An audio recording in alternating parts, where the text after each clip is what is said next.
You want to shout out for me and have more vids frequently? Then support me on Patreon, where the cost is only $3.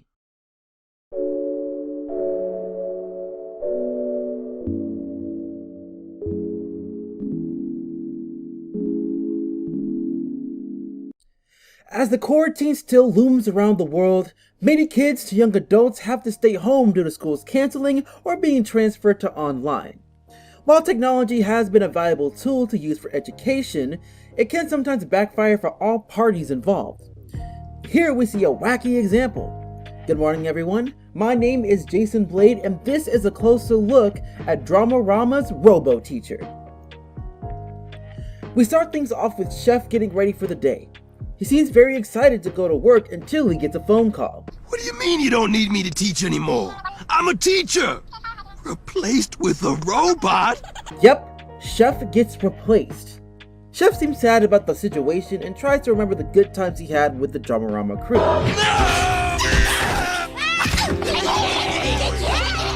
Actually, those kids were horrible. I'm okay with this. Yeah, I can't blame him. I think this is a nice quick way to give a little bit of montage of the chaos of the previous season. The one thing I do need to praise Dramarama for is how quick they set up the exposition. They try their best to go straight to the point in what is happening. Considering the pace that they're trying to go for, it is imperative for them to make the exposition simple and quick. We then head to the daycare and we see a sweet old lady reading to the kids a childhood story. Duncan walks in asking who this person is. Her name's Maud, and she's our new teacher. No way! Where's Chef? He didn't show up. When Duncan realized Chef is not the teacher anymore, he was ready to jump on the opportunity to go bad tenfold. Surprisingly, they went very subtle with the hint of the teacher being robotic by simply calling her Maud. Now, I'm sure the hints will skyrocket from here. But it's nice that they made the hint subtle yet obvious of what she is. We also get the usual angel demon shtick Duncan goes through when he is the main focal point in the episode, which, to be honest, is becoming a bit overdone. I hope we do see more scenarios of his asides for this season, but we'll have to wait and see. Duncan calls for a meeting into the castle to talk about their current situation. I honestly find this very enjoyable. This calls back to the substitute teacher trope. When you have a substitute come in for a teacher, students usually see this as an opportunity to be more bold and challenging. They are seen as the inferior ones because they are rarely seen, so their order isn't taken seriously. Duncan and Courtney's argument about the situation was also handled well. Duncan debunking Courtney's logical point by simply saying "nuh-uh" and Owen agreeing with that did give me a bit of a chuckle. So Duncan tells everyone to go wild and make as much mayhem as possible. Everyone follows suit except for Cody and Courtney. What all great leaders have done in this situation. Hide until it's safe to come out? No, Cody. Run and tell the teacher. Oh, tattletales. We cut to Maud to witness. Oh. Okay.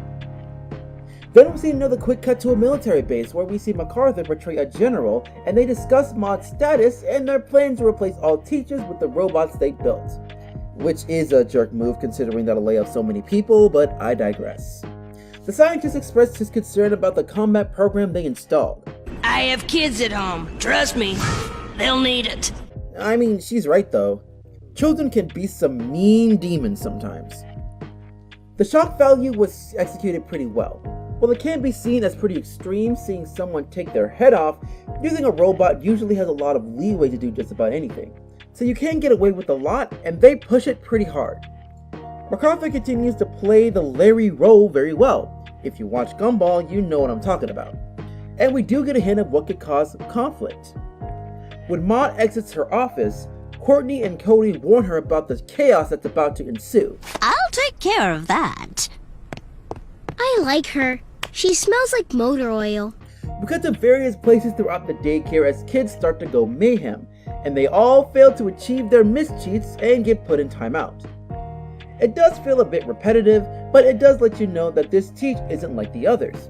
We cut over to see what Chef is up to, and he's having a good time doing various things like riding roller coasters, climbing mountains, and skydiving. It does lead me to question, where is he getting all this money from? Being able Having to do all this in one day must have cost a crap ton of money. He's got to have a side gig. When going back to the daycare, Duncan becomes extremely suspicious of their new teacher.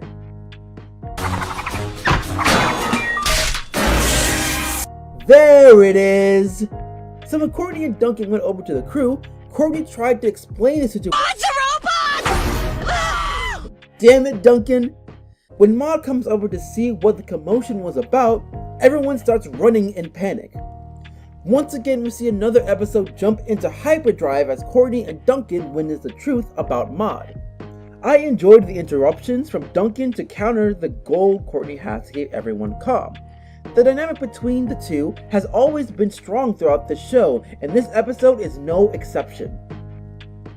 When Maude is trying to capture the kids, Duncan throws a fishbowl onto Maude, causing her to go haywire. We cut back to the base to see the scientists freaking out about the damage that occurred to Maude. We now know that when Maude reboots, she switches to an exterminator mode. Why does she have one? I don't know. Maybe it's to prevent kids from taking over the world and start a secret organization. They tried to shut her down, but she isn't responding to any more commands. Donuts? Ooh. Any maple left? Oh, goodness gracious.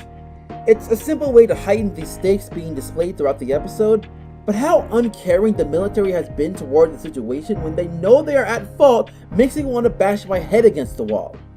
I know it's more for comedic purposes with the donuts, but they dropped the panic way too quickly for me. They could have kept it going when the dude was asking if anyone wants a donut and switched their interest when he tells what flavor they have. I would also have the scientists continue to try to keep the focus on the kids as well. They put the citizens in danger, so having more lingering urgency should have happened here. Duncan controls Maude thinking that they defeated the robot, but he got shut down real quick as Maude pops out of the rubble. She goes into full Terminator mode and starts shooting the kids down with glue. The kids run into hiding within the castle. They try to come up with a plan to deal with Maude, so they decided to call Chef. Our new teacher! She's a robot! Probably from the military base down the road. The military? Well, I'm gonna have a word with them about this! Huh. Guess we'll see what she'll be doing as they talk to Chef.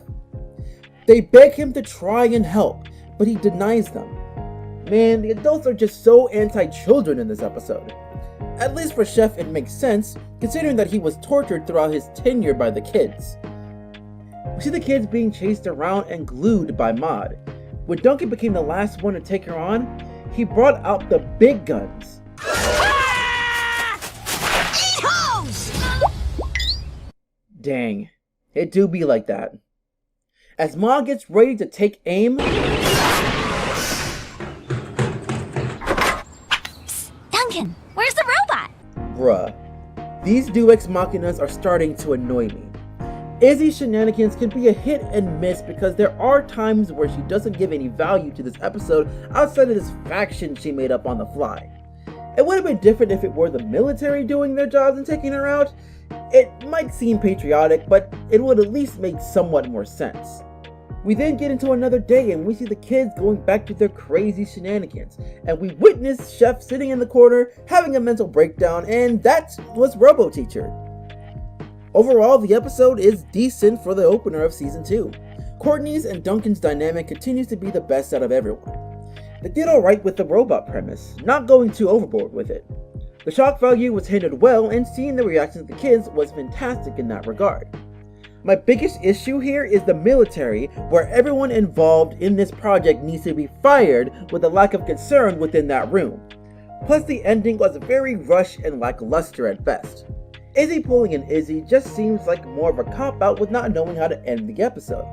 It's a better opening to a season compared to season 1's premiere in my opinion, but I would love to hear what you think about it as well. Thank you to the patrons of April, and thank you all for taking the time to see this review. If you would like to see more videos, click on the video to the left. Until then, good afternoon, good evening, and good night.